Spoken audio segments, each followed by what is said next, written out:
मित्रों, मैं आज होम्योपैथी में एंजीना पेक्टोरिस की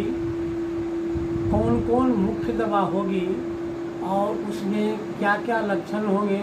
और उस लक्षण के बदलने के बाद कौन दवा सूट करेगी और उसको ठीक कर सकती है, उसके बारे में बताना चाहता हूँ। तो मैं सबसे पहले यह बताना चाहता हूँ कि एंजीना पेक्टोरिस है क्या। एंजीना पेक्टोरिस मीन्स हृतशूल, हृदय के दर्द को, हृदय के न्यूरल्जिया को एंजीना पेक्टोरिस कहते हैं। तो एंजीना पेक्टोरिस बहुत ही खतरनाक दवा है, खतरनाक बीमारी है और उसकी एप्रोप्रिएट मेडिसिन क्या हो सकती है जिससे कोई अगर इससे ग्रसित हो जाए तो कैसे वह इससे पार पा सकता है और वह धीरे धीरे कैसे बीमारी से छुटकारा पा सकता है,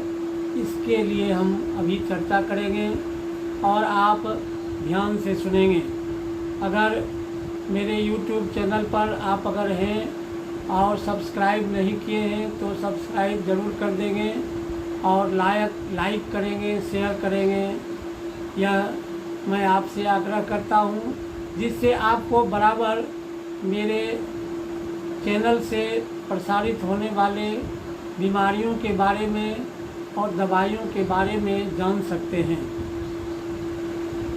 तो एंजीना पेक्टोरिस हृतशूल को यानी हृदय के दर्द को, हृदय में न्यूरल्जिक दर्द होता है और उसमें दर्द के कारण पेशेंट बहुत घबरा जाता है और उससे उसकी मानसिक स्थिति डामाडोल हो जाती है और चिंता करने से उसकी बीमारी बढ़ती है। तो उसकी हम सबसे प्रथम कौन दवा होगी वह उसके बारे में बताना चाहता हूँ। जो एंजीना पेक्टोरिस की मुख्य दवा एमाइल नाइट्रोसम है और एमाइल नाइट्रोसम का 3200 पोटेंसी लेने से एंजीना यानी दर्द, चेस्ट पेन में यह काफ़ी कम करता है। चेस्ट पेन कहने का मतलब तो पूरा चेस्ट हो जाएगा, इसमें लंग्स का सवाल नहीं है, इसमें केवल हार्ट में पेन होता है, हार्ट अटैक जैसा होता है, हार्ट में दर्द होता है, न्यूरल्जिक पेन होता है, तो उसमें ये दवा बहुत अच्छी तरह काम करती है, एमाइल नाइट्रोसम। और यह एमाइल नाइट्रोसम को इनहेलेशन यानी सूंघने से भी, इसका मदर टिंचर सूंघने से भी काम चलता है और दर्द तुरंत घटने लगता है। यह अनुभूत प्रयोग है, इसलिए आप इस पर ज़रूर ध्यान देंगे और इस दवा को घर में भी रखेंगे। उसका मदर टिंचर और पोटेंसी में तो आपको गाहे बगाहे जो भी इस तरह के लक्षण मिलेंगे उसमें इसका यूज करेंगे और लाभ उठाएंगे। अगर एंजीना पेक्टोरिस में यह लक्षण हो कि चिंतन, काफ़ी चिंता में रहता हो और सफोकेशन हो, दम घुटने की तरह लगता है जब दम घुटने लगा है, दम घुटने का सिम्टम आ जाए, सफोकेशन को दम घुटना कहते हैं, दम घुटने की समस्या पैदा हो जाए और ख़ासकर यह रात्रि में ही दम घुटने वाली बात और एंजाइटी वाली सिम्टम हो, तो उस अवस्था में स्पोंजिया का प्रयोग करने पर स्पोंजिया टी यह काफ़ी काम करता है और रोगी को अवश्य फ़ायदा होता है, यह देखा गया है। और ऐसा ही लक्षण अगर एंजाइटी के साथ सफोकेशन हो और मिड नाइट में बीमारी बढ़ता हो, नाइट में बढ़ता हो, तो यह दवा काफ़ी काम करती है और रोगी अवश्य आरोग्य पथ पर चला आता है। जब कमजोरी और अवकाई और शरीर में कोल्डनेस पैदा हो जाए, जिस एंजिना पेक्टोरिस में नौसिया का सिम्टम बरकरार रहे और यह नौसिया के साथ डेबिलिटी हो, कमजोरी हो, डेबिलिटी मीन्स कमजोरी, तो कमजोरी के साथ ये अवकाई भी रहे और कमजोरी उसके साथ कोल्डनेस, ये तीनों लक्षण रहे, तो उसमें टेबेकम प्रमुख दवा है और वह टेबेकम काफ़ी काम करती है और एंजिना पेक्टोरिस के लक्षणों को कम कर देती है और समस्या से छुटकारा मिल जाता है। जिस एंजिना पेक्टोरिस में, जिस हृदयशूल में कंस्ट्रिक्शन का लक्षण हो, यानी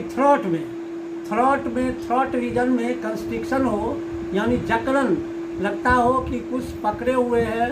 तो उस अवस्था में उस एंजिना पेक्टोरिस में हम ध्यान देंगे कि वह किस तरह का लक्षण पैदा करता है। तो यह देखा गया है कि इस अवस्था में यह जो लक्षण अगर बार बार उत्पन्न हो तो उसमें एसिड हाइड्रोसियनिक जो मेडिसिन है उसका 30 और 200 पोटेंसी लेने पर काफ़ी फायदा होता है और रोगी की स्थिति जो डामाडोल हो जाती है और वह लगता है कि अब बचेगा नहीं, तो वह तुरंत। तो एंजिना पेक्टोरिस में जब कंस्ट्रिक्शन थ्रोट में महसूस होता है तो उसमें देखा गया है कि यह जो दवा है एसिड हाइड्रो काफ़ी काम करती है और सारा सिम्टम धीरे धीरे समाप्त हो जाता है। लेकिन जिस एंजिना पेक्टोरिस में थोड़ा भी मोशन से एग्रवेशन हो, यानी हिल डोल, शरीर किसी तरफ भी मूवमेंट करेगा तो दर्द बढ़ जाएगा और वह दर्द असह्य हो जाएगा, केवल एब्सोल्यूट रेस्ट में वह आराम होगा, तब उस अवस्था में वह दवा ब्रायनिया होगी। उस एंजिना पेक्टोरिस के लिए ब्रायनिया दवा होगी और तब वो एंजाइना का सारा सिम्टम धीरे धीरे समाप्त हो जाएगा और रोग एकदम आरोग्य पथ पर आ जाएगा और बीमारी समाप्त हो जाएगी और निश्चित रूप से वह 100% क्योर होगा, जिसमें यह लक्षण मौजूद हो कि थोड़ा भी मूवमेंट करने से एंजाइना का सिम्टम, यानी हृदय में जो दर्द हो रहा है, हृदयशूल है, वह शूल का दर्द समाप्त हो जाएगा। लेकिन थोड़ा भी हिलने डुलने से बढ़े, any type of motion aggravation अगर मौजूद हो तो उस अवस्था में वह ब्रायनिया एल्बा बहुत ही महत्वपूर्ण दवा है इस सिम्टम के लिए और ब्रायनिया लेने के बाद सारी समस्या दूर होगी। धीरे धीरे 230, 200, 1 लेने के बाद यह संपूर्ण आरोग्य हो जाएगा, जिसमें ये लक्षण मौजूद हो कि any type of motion aggravates the symptoms of angina pectoris. तो दबाने से अच्छा लगता है, वह हाथ से अगर कलेजे को दबाएगा तो हर्ट के साइड में, तो वह दर्द घटने लगेगा और थोड़ा भी मूवमेंट करने पर बढ़ने लगेगा। तो यह एकदम एग्जैक्ट ब्रायनिया का सिम्टम है और ब्रायनिया लेने के बाद वह सारा लक्षण दूर हो जाएगा और एंजाइना का सारा सिम्टम जाता रहेगा और रोगी एकदम वेल फील करेगा। जिस एंजाइना पेक्टोरिस में राइट आर्म में दर्द चला जाता है, यानी चेस्ट में दर्द उठा, हार्ट में दर्द पेन उठा और राइट आर्म में चले आवे वह दर्द, तो उस दर्द के लिए, उस एंजिना पेक्टोरिस के लिए लिलियम टिग बहुत ही प्रोमिनेंट दवा है और लिलियम टीका 30-200 बहुत ही लाभकारी है। और उस राइट आर्म में एक्सटेंड करने वाले एंजीना पेक्टोरिस के नेरोलजिया को यह तुरंत चेकअप करता है और आराम मिल जाता है। तो मित्रों, इस तरह के एंजीना को तुरंत कैप्चर करने के लिए लिलियम टिक दवा है। और यदि फिर अगर एंजीना पेक्टोरिस के सिम्टम में अगर लेफ्ट आर्म में अगर वह दर्द फैल जाता है, केवल लेफ्ट आर्म में ही नहीं, वहाँ फिंगर तक चला आवे दर्द, तो उस न्यूरल्जिया के लिए, उस चेस्ट पेन के लिए, उस हृदय शूल के लिए सबसे बहुत ही प्रोमिनेंट दवा है,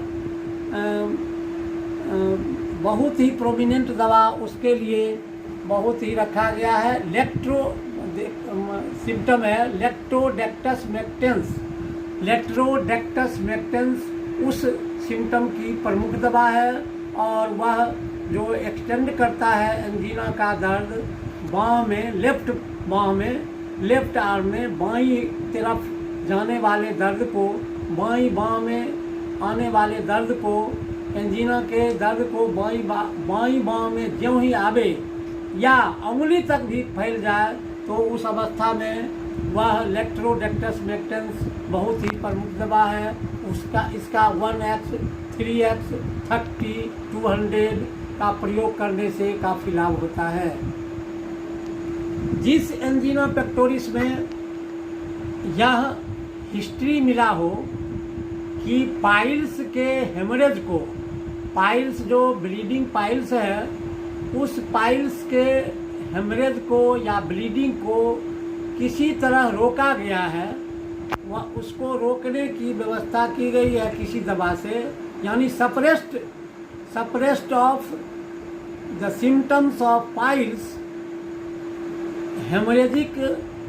symptoms suppressed by any medicine, any type of suppression produces this angina pectoris. तो इस अवस्था में लाइकोपस वर्जिनिका यह बहुत ही महत्वपूर्ण दवा है। तो लाइकोपस भी उस एंजीना पेक्टोरिस की दवा है जिसमें यह हमको महसूस हो रहा है, यानी पेशेंट भी कह रहा है और डॉक्टर भी अनुभव किया है कि यह तब उत्पन्न हुआ है जब पाइल्स के ब्लीडिंग को रोका गया है, यानी सप्रेस किया गया है कोई बहुत ही इफेक्टिव ऐसी दवा से जो हम तुरंत रोक देते हैं पाइल्स के ब्लीडिंग को, तो वह एंजीना में बदल गया। यानी एंजीना पेक्टोरिस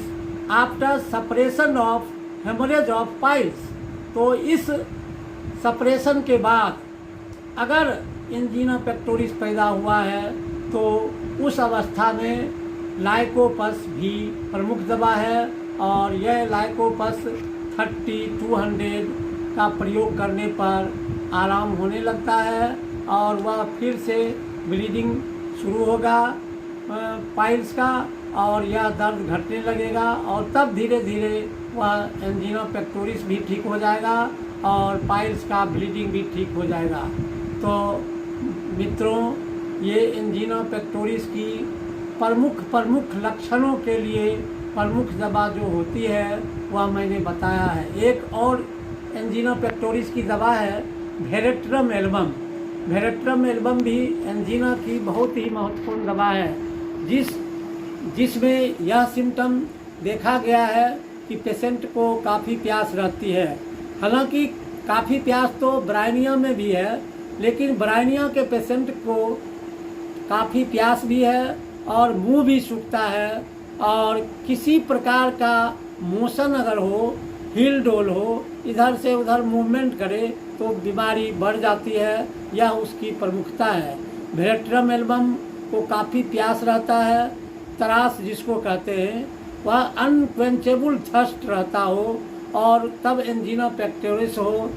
सूल का दर्द हो, हृदय सूल का दर्द हो, तो उस अवस्था में हम वेरेट्रम एल्बम देते हैं। और वेरेट्रम एल्बम में और भी सिम्टम है, डायरिया का भी डायरिया होने के बाद भी और काफ़ी प्यास लगती हो और डायरिया का सिम्टम हो, जिस तरह की लगता हो कि कोलरा हो गया है, तो उस अवस्था में और उस एंजीना पेक्टोरिस की यह प्रमुख दवा होगी। तो मित्रों, एंजीना के लिए आज मैंने जो बताया है वह बहुत ही महत्वपूर्ण है और मैं आशा करता हूं कि आप इसे ध्यान से सुनेंगे और क्षणों में तो आपको काफ़ी इसका अनुभव होगा और दवा के बारे में यादगारी रहेगी। तो इन लक्षणों पर आप जब प्रयोग करेंगे तो काफ़ी लाभ प्राप्त करेंगे। तो मित्रों, आप इस मेरे वीडियो को काफ़ी ध्यान से सुना होगा और सुन रहे होंगे, इसके लिए मैं आपको धन्यवाद देता हूँ। इस पर आप कोई कमेंट करना चाहें तो ज़रूर करें और किसी बीमारी के बारे में पूछना चाहें तो ज़रूर पूछें। मैं क्रमशः बताता रहूँगा और आप इसे ध्यान से सुनेंगे और अगले दिन फिर चेस्ट पेन या अन्य दूसरे बीमारियों के बारे में मैं फिर बताऊँगा। धन्यवाद।